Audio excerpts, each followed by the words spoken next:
While the first wave of NBA teams prepares to reopen facilities for individual workouts on Friday, several team officials say the psychological effects of returning to organized activities during a global pandemic must be considered for players and staffers around the league, especially those who already have a heightened concern about germs. Several general managers and athletic trainers pointed to a number of players, though they say it's not a large percentage, whom they would describe as germaphobes. These team officials say there are several executives and other league staffers in the same position. I'm one of them, one veteran front office executive for a team in postseason contention told ESPN. Said one Eastern Conference general manager, I'm not a germaphobe, and I'm afraid. Several team officials said there are players and staffers on their respective teams who fit that germaphobe description, though none felt comfortable sharing their identities, and none faulted them for being extremely cautious on that front. But multiple Western Conference athletic training officials referred to this psychological impact as a powerful added stressor for some players that could no doubt inhibit their ability to perform, even if the NBA was able to create an ideal environment at some point in the near future. Some players will have an easier time breaking through that, and other players will have a real challenge with that, one Eastern Conference athletic training official said. Mental health was once a taboo subject in the NBA, though that has changed in recent seasons. A memorable turning point came when former NBA All-Star Metta World Peace publicly thanked his psychologist after the Los Angeles Lakers won the 2010 NBA title against the Boston Celtics. In regard to the current psychological challenge that players would face if play is resumed, World Peace said it is no small obstacle. People are affected when humans are affected, because we're only people, World Peace said in a phone interview. Quote, If one of your significant others passed away, you might mourn for a year or whatever. Now, you got 50,000 to 60,000 people passing away all over the globe, that's going to mess with anybody. You just never know who it's going to affect. On a certain level, guys will think, what if I get it? What if I don't? You just never know who's it gonna affect. More than 250,000 have died during the coronavirus pandemic, including more than 75,000 in the United States. That psychological challenge extends to team staffers, too. I just know myself, said the athletic training official for a Western Conference team.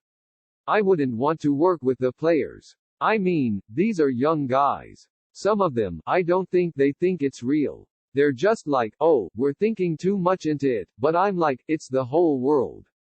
And so the tough part is, it's my job to work with the guys.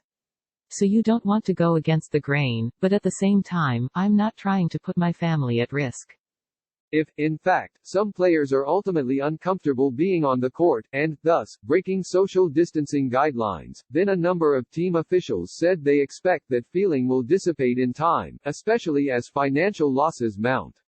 I think as soon as checks are impacted negatively, said one Western Conference general manager, guys are going to get over any concern they would have for returning to play.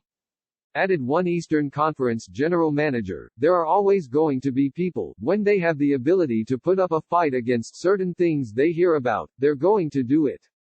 Then, when somebody says, well listen, this is what the deal is, and if you don't do it, you don't get your paycheck, now you find out how serious they really were.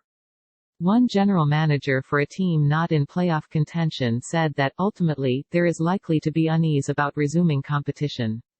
However, the GM said, I don't think you're going to force anybody. This isn't the time to kind of mandate things. People are going to have to feel comfortable. The GM likened the experience to the period after the 9/11 terrorist attacks.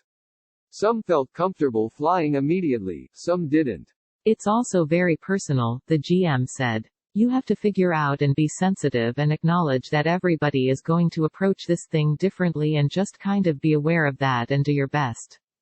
In terms of unease on the court, multiple team officials drew loose parallels to the period in the NBA after Earvin "Magic" Johnson tested positive for HIV in November 1991.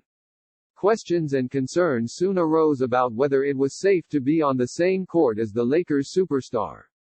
They can't tell you that you're not at risk, and you can't tell me there's one guy in the NBA who hasn't thought about it, Utah Jazz forward Karl Malone said then. Everybody's talking about it, Cleveland Cavaliers guard Gerald Wilkins said then. Some people are scared. This could be dangerous to us all. Cavaliers guard Mark Price went so far as to say that he didn't want to play against Johnson.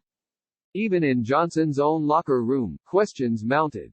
His own teammates were coming to me behind his back, asking me, "Are you sure we can't get this?" Former Lakers head athletic trainer Gary Vitti recalled recently. They would say, "These other guys play against him a few times a year, I've got to practice a few times a day." And, Vitti said, part of his job became, to try and take that out of their minds, and say, no, you can't get it that way. To be clear, none offered any direct comparisons about the dangers of HIV or AIDS as it relates to the coronavirus or COVID-19.